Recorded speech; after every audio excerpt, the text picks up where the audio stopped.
Hello দিদি, বলো কোথা থেকে এসছো? আমরা বাঁকুড়া থেকে এসেছি, পাত্রসায়র থেকে।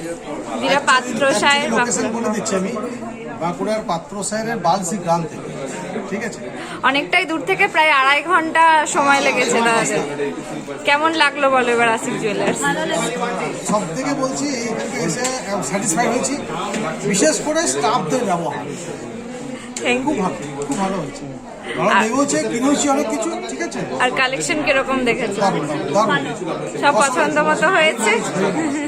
আবার আমাদের আবার ভালো লেগেছে আপনাদের ব্যবহার। হ্যাঁ, আপনাদের ব্যবহারও খুবই ভালো লেগেছে। অসুবিধা কিছু কিচ্ছু না, নিজের মতো করে দেখিয়েছি। আমরাও আপনাদের সাথে ফ্র্যাঙ্কলি কথা বলতে পেরে খুব ভালো লেগেছে।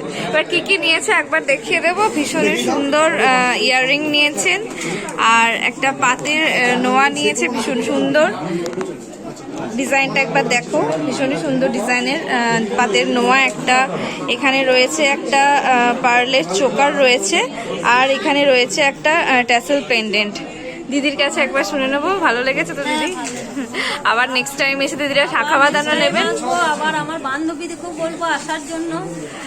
Thank you so much, thank you so much.